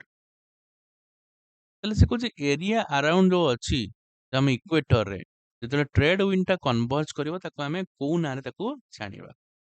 ତାହେଲେ ଆମର ଯୋଉ ଅପସନ ଡି ଅଛି, ଇଣ୍ଟର ଟ୍ରପିକାଲ କନଭରଜେନ୍ସ ଜୋନ ରହିଲା, ଠିକ ଅଛି। ଆଉ ଏଇଟା ଗୋଟେ ଇକ୍ୱେଟୋରିଆଲ ଥ୍ରୋରେ ଦେଇକି ଯାଇଛି, ଏଇଟା ଗୋଟେ ପରମାନେଣ୍ଟ ଲୋ ପ୍ରେସର ଫିଚର ଦେଖିବାକୁ ମିଳେ, ଯୋଉଟା କି ଟ୍ରେଣ୍ଡ ୱିଣ୍ଡସରେ। ବୁଝିହେଲା? ଏଇଟା ମନେ ତ ITCZ, inter tropical convergence zone. ଏ लो प्रेशर जोन କାହା କାହା ଭିତରେ ଦେଖିବାକୁ ମିଳେ, ଟ୍ରପିକ ଅଫ କ୍ୟାନ୍ସର ଆଉ ଟ୍ରପିକ ଅଫ କ୍ୟାପ୍ରିକନ ଭିତରେ ଦେଖିବାକୁ ମିଳିଥାଏ। ବୁଝିହେଲା? ହେଲେ ଅପସନ କଣ ହେଇଯିବ, ଟି ହେଇଯିବ ରାଇଟ ଆନ୍ସର।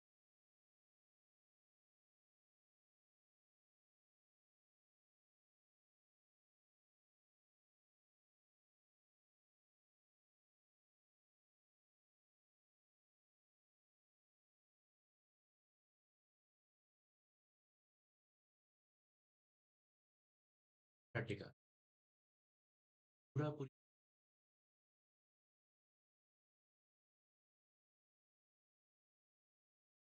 କରିବ, କୋଉ କଣ୍ଟ୍ରି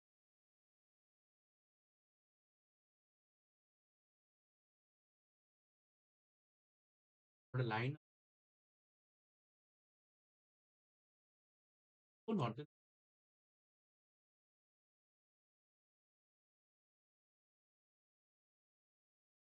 ଆଫ୍ରିକା ସାଉଥକୁ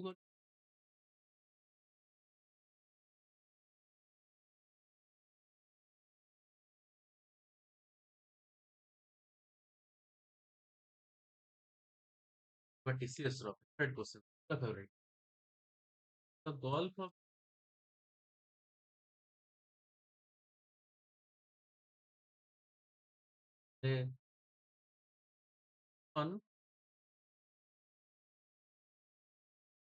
ଲାଷ୍ଟ ମ୍ୟାଚ ଆମର ଦେଖିବାକୁ ଯୋଉ ହେଲା ଗଲ୍ଫ ଅଫ କହିବେ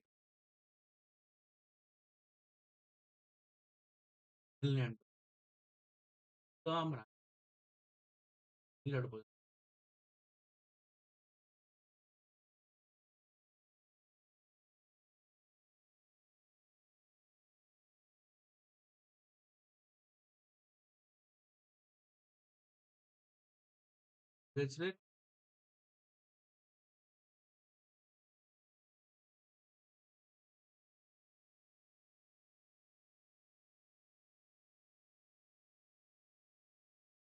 କହିଲା ସୋସାଇଟି କଣ ଆମର ନିଜ ପ୍ରାଇମେରୀ ଲାଙ୍ଗୁଏଜ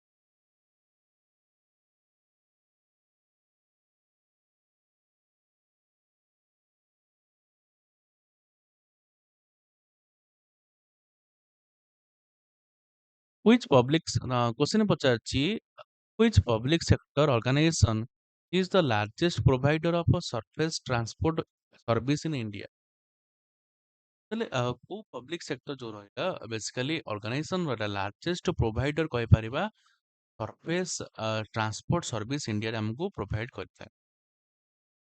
ତାହେଲେ କୋଉଟା ଆଙ୍କ ଭିତରେ ହେଇଯିବ ନା ଅପସନ ବି ହେଇଯିବ। ଠିକ ଅଛି ଇଣ୍ଡିଆନ ରେଲୱେ ଯୋଉ ରହିଲା ସବୁଠୁ ଲାର୍ଜେଷ୍ଟ ସର୍ଭିସ ପ୍ରୋଭାଇଡ ଆମକୁ କରୁଛି ତାଠୁ ତ ଆଉ କେହି କରୁନାହାନ୍ତି ତମେ ଜାଣିଛ।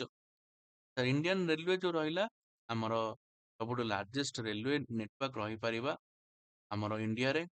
ଯଦି ପଚାରିବ କି ଆମର ଇଣ୍ଡିଆନ ରେଲୱେର ହେଡକ୍ୱାର୍ଟର ସବୁ ବି ଇମ୍ପୋର୍ଟାଣ୍ଟ ରହିବ ହେଲା ଯେମିତି ଆମର ନ୍ୟୁ ଦିଲ୍ଲୀରେ ତାର ହେଡ ଅଫିସ ରହିଲା ମିନିଷ୍ଟ୍ରି ରହିଲା କିଏ ନା ଅଶ୍ୱିନୀ ବୈଷ୍ଣବ ରହିଲା ଆଉ ସତୀଶ କୁମାର ଚେୟାରପର୍ସନ ଆଉ ସିଏୟୁ ରହିଲା କାହାର ନା ଇଣ୍ଡିଆନ ରେଲୱେ। ଆଚ୍ଛା ତାପରେ ଯିବା ତ ଟାଇପିକାଲ ଲ୍ୟାଣ୍ଡଫର୍ମ ସିନ୍ ଇନ୍ ଦ ଥର୍ ଡେଜର୍ଟ। ଥାର୍ଡ ଡେଜର୍ଟରେ ଯୋଉ ଟାଇପିକାଲ ଲ୍ୟାଣ୍ଡଫର୍ମ ଯଦି କଥା କହିବା କୋଉ ଟାଇପ ର ଲ୍ୟାଣ୍ଡଫର୍ମ ଆମକୁ ଦେଖିବାକୁ ମିଳିଥାଏ ଏଇ ଡେଜର୍ଟେଡ ଏରିଆ ମାନଙ୍କରେ ହେଲା। ତାହେଲେ ସ୍ୟାଣ୍ଡ ଡ୍ୟୁନ୍ସ ଆଲୁଭିଆଲ ପ୍ଲେନ୍ସ ରିଭର ଡେଲ୍ଟା ନା ଗ୍ଲାସିଆଲ ମୋରାଇନ୍ସ। ତାହେଲେ ସ୍ୟାଣ୍ଡ ଅଛି ମାନେ ସ୍ୟାଣ୍ଡ ଡ୍ୟୁନ୍ସ ଦେଖିବାକୁ ମିଳିଥିବ ବହୁତ ସାରା ହେଲା। ତାହେଲେ ସ୍ୟାଣ୍ଡ ଡ୍ୟୁନ୍ସ ରହିଲା ଡେଜର୍ଟେଡ ଏରିଆ ଯୋଉ ରହିଲା ସେଠି ଟାଇପିକାଲ ଲ୍ୟାଣ୍ଡଫର୍ମ ଦେଖିବାକୁ ମିଳିଥାଏ। ଥର୍ ଡେଜର୍ଟକୁ ଆମେ ଗ୍ରେଟ୍ ଇଣ୍ଡିଆନ ଡେଜର୍ଟ ମଧ୍ୟ ତାକୁ କହିଥାଉ ଯୋଉଟା କି ନର୍ଦେର୍ନ ୱେଷ୍ଟ ଇଣ୍ଡିଆରେ ଆଉ ଇଷ୍ଟର୍ନ ପାକିସ୍ତାନରେ ଆମ କଭର କରିଛି କିଛି ପାର୍ଟ। ସେଠି ଜିରୋ ଫାଇଟିକ ପ୍ଲାଣ୍ଟ ମଧ୍ୟ ବହୁତ ପରିମାଣରେ ଭେଜିଟେସନ ଦେଖିବାକୁ ମିଳେ ହେଲା। ତାପରେ which feature is characteristic of eastern coastal plain of India? କୋଉ ଫିଚର ଯୋଉ ରହିଲା ଗୋଟେ କ୍ୟାରେକ୍ଟରିଷ୍ଟିକ କହିପାରିବା ଇଷ୍ଟର୍ନ କୋଷ୍ଟାଲ ଯୋଉ ପ୍ଲେନ ଇଣ୍ଡିଆର ତାହେଲେ ଆମର ଅପସନ ହେଇଯିବ ପି ହେଇଯିବ ୱାଇଡର ଫର୍ମ ଆଲୁଭିଲିଆ ଡିପୋଜିଟ ଯୋଉଟା ରହିଲା ସେଇଟା ଆମର ବେସିକାଲି ଇଷ୍ଟର୍ନ କୋଷ୍ଟାଲ ପ୍ଲେନରେ ବହୁତ ପରିମାଣରେ ଦେଖିବାକୁ ମିଳିଥାଏ କଣ ନା ୱାଇଡର ଫର୍ମେସନ ଆଲୁଭିଆଲ ଡିପୋଜିଟ ବୋଲି କହିବା କୋଷ୍ଟାଲ ପ୍ଲେନ ମାନେ କଣ ବେସିକାଲି ଆଲୁଭିଆଲ ଡିପୋଜିଟ ସି ମିଳିଥାଏ ହେଲା। ଆଚ୍ଛା ପଲିଟି ଆସିବା ରାମ୍ପି ଦବା କିଛିଟା questions which of the following directive principle of a state policy added by 44th amendment 1978? ତାହେଲେ କୋଉ ଡିପିଏସପି କୁ ଆମେ ଆପଣେଇଥିଲେ ଯୋଉଟା କି 1978 ଯୋଉଟା କି 44 ଆମେଣ୍ଡମେଣ୍ଟରେ ହେଇଥିଲା। ତାହେଲେ 44 ଆମେଣ୍ଡମେଣ୍ଟ ଯୋଉ ହେଇଥିଲା ସେଥିରେ ଆମେ ଡିରେକ୍ଟିଭ ପ୍ରିନ୍ସିପଲ ଆମେ ଆଡ୍ କରିଥିଲେ ଗୋଟେ ଯୋଉଟା କି ଆମର ମିନିମାଇଜ ଇନଇକ୍ୱାଲିଟି କଥା କୁହାଯାଇଥିଲା ଇନକମ୍ ହଉ ଷ୍ଟାଟସ୍ ହଉ ଆଉ ଆମର ବେସିକାଲି ଫ୍ୟାସିଲିଟି ଅପରଚ୍ୟୁନିଟି କଥା କୁହାଯାଇଥିଲା ଆର୍ଟିକଲ 38(2) କଥା କୁହାଯାଇଥିଲା ହେଲା। 42nd ଆମେଣ୍ଡମେଣ୍ଟ ଯୋଉ 1976 ହେଇଥିଲା ନ୍ୟୁ ଡିରେକ୍ଟିଭ ପ୍ରିନ୍ସିପଲ ସବୁ ଆଡ୍ ହେଇଥିଲା ଅରିଜିନାଲ ଲିଷ୍ଟରେ ଯେମିତି 39 39A 43A 48A। ତାହେଲେ ଆନ୍ସର ଆ ଭିତରୁ କଣ ହେଇଯିବ reduction of inequality income status among the individual and groups ହେଲା। ଇନଇକ୍ୱାଲିଟି ଆଉ ରିଡକ୍ସନ କରାଯିବ ଇନକମ୍ ଆଉ ଷ୍ଟାଟସରେ ସବୁ ଇଣ୍ଡିଭିଜୁଆଲ ଆଉ ଗ୍ରୁପ ମାନଙ୍କ ଭିତରୁ। Which of the following statement correctly distinguish between the cabinet and council minister? ତାହେଲେ ଆଙ୍କ ଭିତରୁ କୋଉ ଷ୍ଟେଟମେଣ୍ଟଟା ତମକୁ ଠିକ ଲାଗୁଛି ଯୋଉଟା କି କ୍ୟାବିନେଟ ଆଉ କାଉନସିଲ ମିନିଷ୍ଟରଙ୍କ ଭିତରେ ଦେଖିବାକୁ ମିଳିଥାଏ ଠିକ ଅଛି ଯୋଉଟା କି ଆମର ଆର୍ଟିକଲ 74 ରେ କହୁଛି ଇଣ୍ଡିଆନ କନଷ୍ଟିଟ୍ୟୁସନରେ କଣ ମେନସନ ହେଇଥିବ କାଉନସିଲ ଅଫ ମିନିଷ୍ଟର ହେଲା କିଛି କେମିତି କ୍ୟାବିନେଟ ମିନିଷ୍ଟର କଥା କୁହାଯାଏ ନାହିଁ ବୁଝିଗଲା। କାଉନସିଲ ମିନିଷ୍ଟରକୁ ଡିଭାଇଡ କରାଯାଇଛି cabinet ministry of state deputy minister parliamentary secretary ଏ ସବୁ କାଟାଗୋରାଇଜ କରାଯାଇଛି।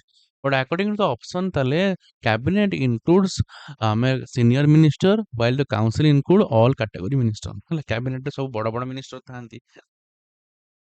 ठीक ଅଛି.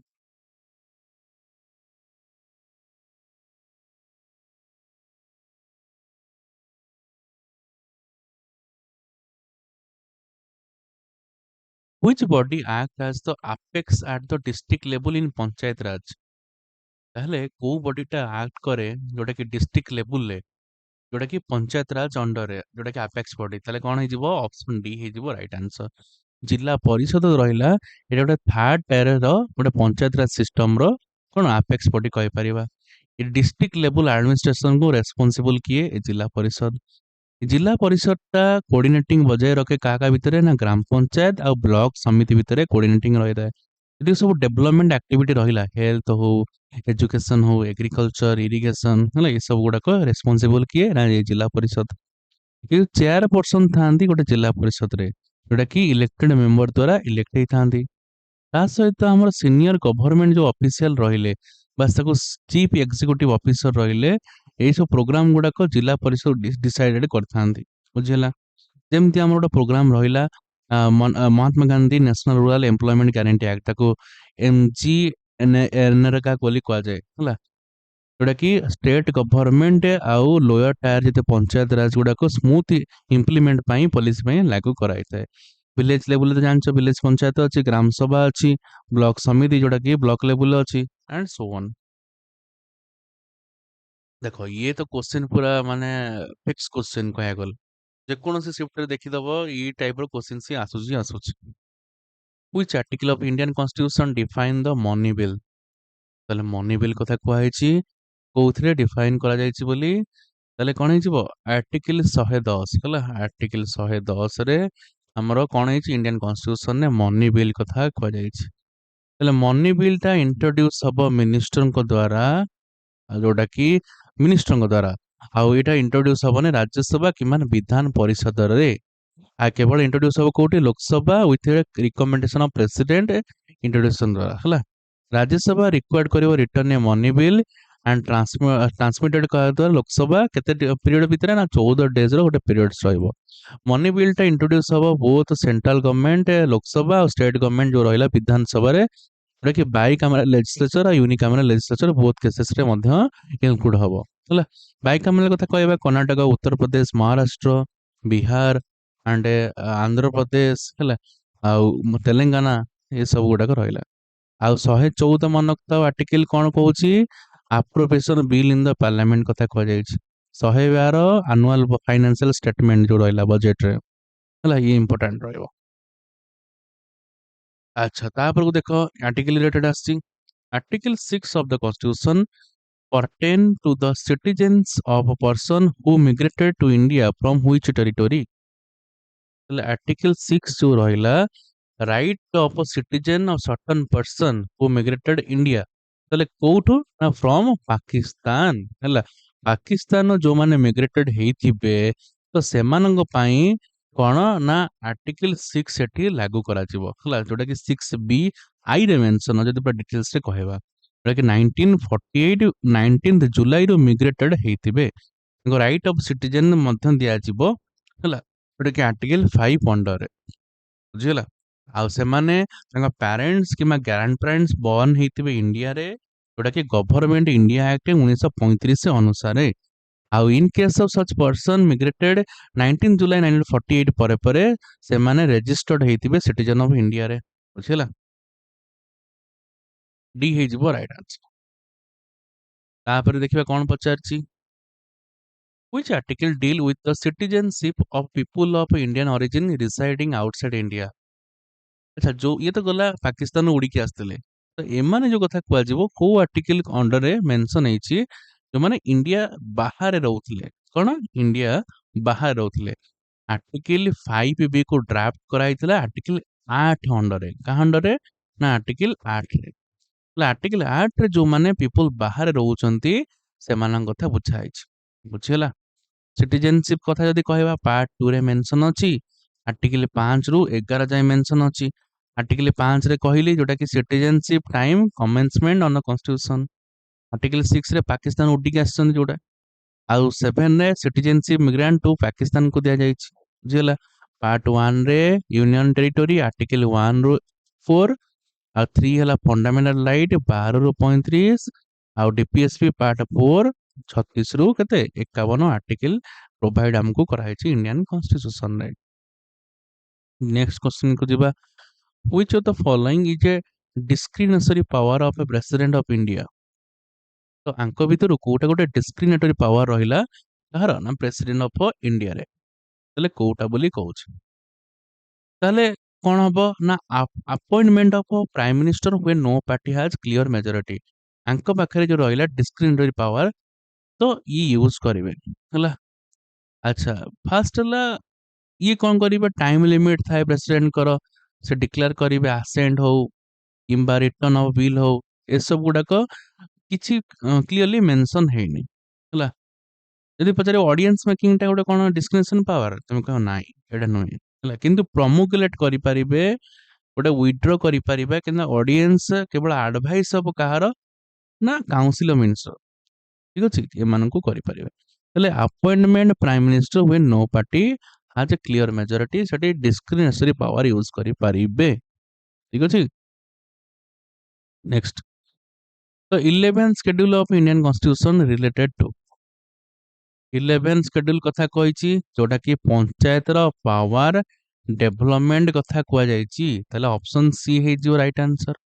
11 शेड्यूल ले हम 243 जी रे मेंशन अछि power authority responsibility of panchayat कथा कुआ जाइछि देखि 73rd कॉन्स्टिट्यूशन 1992 रे अमेंडमेंट हेतिला 29 टा सब्जेक्ट को नेकी हेतिला ठीक अछि इंपोर्टेंट रहइबो।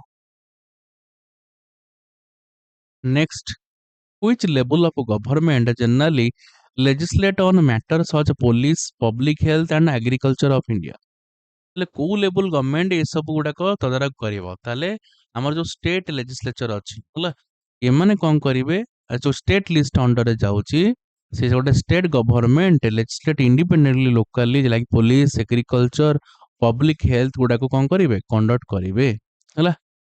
सेमती जदि पचारिबो हमरो तीनटा लिस्ट अछि यूनियन लिस्ट स्टेट लिस्ट और कॉन्करेंट लिस्ट स्टेट लिस्ट जदि कहबा लिस्ट ऑफ 100 कहि परिबा किंतु ओरिजिनली एबे केतरा अछि ना 97 टा अछि आ स्टेट लिस्ट जो ओरिजिनली केतरा ना 66 टा अछि एबे स्टेट लिस्ट आ कॉन्करेंट लिस्ट के ओरिजिनल एबे केतरा अछि ना 47 टा ऑब्जेक्ट को नै के अछि बुझियला। ये सब गुडा को ऑलरेडी डिस्कशन प्रीवियस रो वीडियो करछि जो माने वीडियो रो लिंक पाइबे तार डिस्क्रिप्शन बॉक्स रे मु देई देबी ताको फाइंड आउट करि परिबे।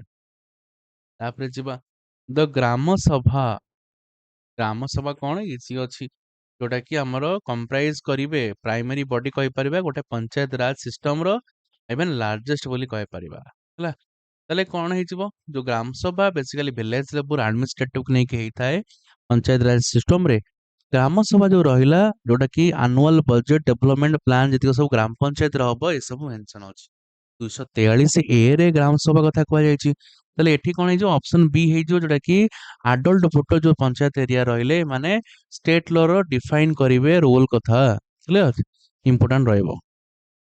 नेक्स्ट इकोनॉमी देखिबा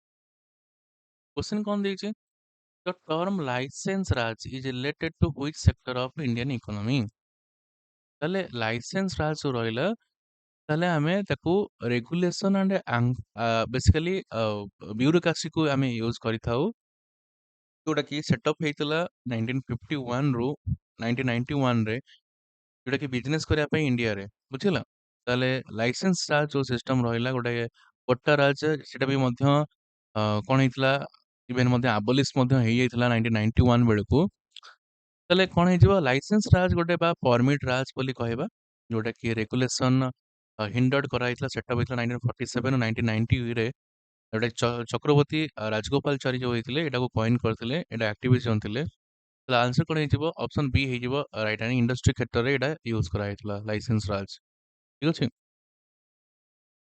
why is the iron and steel industry called a basic industry काहे कि आयरन आउ स्टील इंडस्ट्री को हमें बेसिक इंडस्ट्री कहबा କାହିଁକି ନା ବେସିକାଲି ଅଲ୍ ଅଦର ଇଣ୍ଡଷ୍ଟ୍ରି କଥା ଯଦି କହିବା ହେଭି ମିଡିୟମ ଆଉ ଲାଇଟ୍ ଡିପେଣ୍ଡ କରିଥାଏ ସେମାନଙ୍କ ମେସିନାରୀ ଉପରେ କିନ୍ତୁ ଷ୍ଟିଲଟା ନିଡେଡ୍ କରିଥାଏ ମ୍ୟାନୁଫ୍ୟାକ୍ଚରିଂ ଅଫ୍ ଇଞ୍ଜିନିୟରିଂ ଗୁଡ୍ସ ଉପରେ ଡିପେଣ୍ଡ କରିଥାଏ ହେଲା like medical telephonic scientific equipment ହଉ ହେଲା କଞ୍ଜ୍ୟୁମର ଗୁଡ୍ସ ହଉ ତାହେଲେ କ'ଣ ହେଇଯିବ ଅପସନ୍ ବି ହେଇଯିବ right answer. What does privatization mean in the Indian economy context? ତାହେଲେ ପ୍ରାଇଭେଟାଇଜେସନ मतलब କଣ ଇଣ୍ଡିଆନ ଇକୋନୋମିରେ ଦେଖ ପ୍ରାଇଭେଟାଇଜେସନ ମାନେ କଣ ଯେ ଓନରସିପ ଯଦି ଟ୍ରାନ୍ସଫର କରିଦବା ହେଲା ତାହେଲେ selling government company to private company ନା making of all jobs government base ନା ନ୍ୟାସନାଲାଇଜ ଅଲ୍ ନା giving more subsidy to farmer ତାହେଲେ ଅପସନ ଡି ହେଇଯିବ କଣ selling government company to private company ହେଲା ତାହେଲେ ଯାହାର ପ୍ରାଇଭେଟାଇଜେସନ मतलब ଏଇଆ ଯେ ଯୋଉଟା କି ବିଜନେସ ହଉ ସର୍ଭିସ ହଉ ପ୍ରପର୍ଟି ହଉ ଏସବୁ ଗୁଡାକ ଆମେ ଡୋନେଟ୍ କରିଦେବା ଗଭର୍ନମେଣ୍ଟ ରୁ କୋଉଠିକି ନା ପ୍ରାଇଭେଟ କୁ ତାକୁ ଆମେ ପ୍ରୋସେସ କହିବା ପ୍ରାଇଭେଟାଇଜେସନ ବୋଲିବା ହେଲା next tariff reforms were central to the liberalization of the trade. What happened to import tariff after 1991?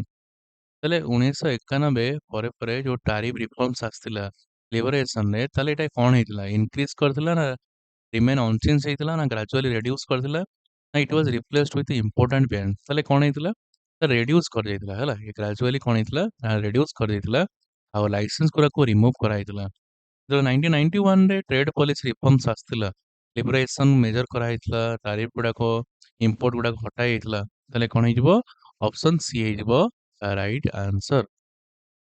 The main aim of training for rural youth for self-employment was ବା ତାକୁ ଟ୍ରାଇସେମ୍ ବୋଲି ତାକୁ କୁହାଯାଏ ଯୋଉଟା ରହିଲା ଟ୍ରାଇସେମ୍ ରହିଲା ସ୍କିମ୍ଟା ଲଞ୍ଚ ହେଇଥିଲା ଗୋଟେ ସ୍ପେସିଫିକ୍ ଗୋଲ୍ ପାଇଁ ଯୋଉଟାକି ଟେକ୍ନିକାଲ ସ୍କିଲ୍ ଆଉ ଟ୍ରେନିଂ ଦିଆଯିବ କାହାକୁ ନା ୟଙ୍ଗ ପିପୁଲ ମାନଙ୍କୁ ବେସିକାଲି ସେମାନଙ୍କୁ କ'ଣ କରାଯିବ ରୁରାଲ ୟୁଥ୍ ଆଉ ଟ୍ୟାକେଲ୍ କରିବା ଅନଏମ୍ପ୍ଲୟମେଣ୍ଟ ପାଇଁ ଆମେ ଟ୍ରାଇସେମ୍ ଗୋଟେ ସ୍କିମ୍ ଲଞ୍ଚ ହେଇଥିଲା ଠିକ ଅଛି 1979ରେ ଲଞ୍ଚ ହେଇଥିଲା ଏଇଟା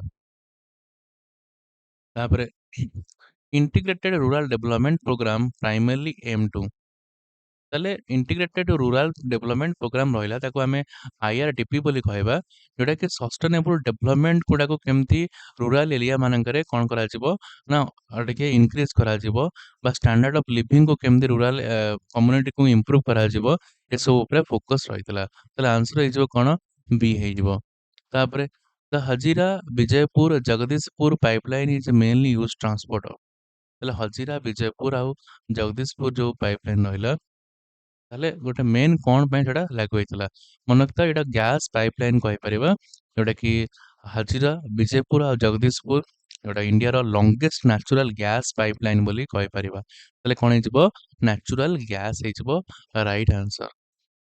The fast cross-country pipeline in Asia connected the Naharkantia oil field in Assam to which refinery? ମୁଁ କହିଲି ଗୋଟେ ପୂର୍ବ କ୍ଲାସରେ କହିଥିଲି ନହରକାଣ୍ଠିଆ ଅଏଲ ଫିଲ୍ଡରୁ ଆସାମରୁ ଗୋଟେ କନେକ୍ଟ ହେଇଛି ରିଫାଇନାରୀ ଯୋଉଟା କି ଆମର ବାରାଉନି ହେଲା ବାରୁନି ରିଫାଇନାରୀ ଯୋଉଟା କି ଇଣ୍ଡିଆନ ଅଏଲ ଲିମିଟେଡ ଏସିଆର ଫାଷ୍ଟ କ୍ରସ୍ କଣ୍ଟ୍ରି ପାଇପଲାଇନ କରିଛି ନହରକାଣ୍ଠିଆରୁ ବାରୁନି ଅଏଲ ରିଫାଇନାରୀ 1157 କିଲୋମିଟର ହେଲା ପର୍ଯ୍ୟନ୍ତ ଲମ୍ବା ଲଙ୍ଗେଷ୍ଟ ପାଇପଲାଇନ କ'ଣ ହେଇଛି ଏସିଆର ଫାଷ୍ଟ କ୍ରସ୍ କଣ୍ଟ୍ରି ପାଇପଲାଇନ ଠିକ ଅଛି ତାପରେ which postulate Dalton atomic theory reflect the law of conservation of mass ତାହେଲେ ଆଙ୍କ ଭିତରୁ ଡାଲ୍ଟନ ଗୋଟେ ଯୋଉଟା କି ପଷ୍ଟୁଲେଟ୍ କରିଥିଲେ ଲ ଅଫ୍ କନଜରଭେସନ ମାସ୍ ଯୋଉଟା କି ଆମ ଆଟମଟା ସବୁବେଳେ ଇନଭିଜିବୁଲ ପାର୍ଟିକଲ୍ସ ରହିଲା ଯୋଉଥିରେ କି ନା ତାକୁ ଆମେ ଡେଷ୍ଟ୍ରୟ କରିପାରିବା ନା ତାକୁ କ୍ରିଏଟ୍ କରିପାରିବା ହେଲା ଅପସନ ସି ହେଇଯିବ ଯୋଉଟା କି atom can not be created nor be destroyed ହେଇଯିବ ହେଲା ଏଇଟା ଆମେ ଛୋଟବେଳେ ପଢି ଆସିଛେ 10th ରେ ଇଏ ଇମ୍ପୋର୍ଟାଣ୍ଟ ମନେ ରହିବ ଲାଷ୍ଟ क्वेश्चन को ଯିବା क्वेश्चन କ'ଣ କହିଛି India mixed economy model included India କାହିଁକି ମିକ୍ସଡ ଇକୋନୋମି ବୋଲି ତାକୁ କହିଛି କାହିଁକି ନା ସେଥିରେ ଆମେ ସବୁ ପ୍ରକାର ଏଲିମେଣ୍ଟ ଦେଖିବାକୁ ମିଳେ ସୋସିଆଲିଜିମ ହଉ କ୍ୟାପିଟାଲିଜିମ ହଉ ଆଉ ଇଣ୍ଡିଆ ଗଭର୍ନମେଣ୍ଟ ଆଉ ପ୍ରାଇଭେଟ ସେକ୍ଟର ଏକାଠି କାମ କରନ୍ତି ତାହେଲେ କ'ଣ ହେଇଯିବ ଅପସନ ବି ହେଇଯିବ public sector dominance in core industry ହେଲା ଅପସନ ବି ଇଏ ଥିଲା ଟପ୍ 50 जोटा कि जीके जीएस करेंट अफेयर रहा ये पूरा प्राय सियोर शॉर्ट क्वेश्चंस रहा upcoming shift are I amen जदि वीडियो भल लगी आम एक्सप्लेनेशन सहित एक्सट्रा फैक्ट जहाँ भी रहा भल लगी सब्सक्राइब करने को भूलवानी आउ शेयर करेंगे रही जय जगन्नाथ।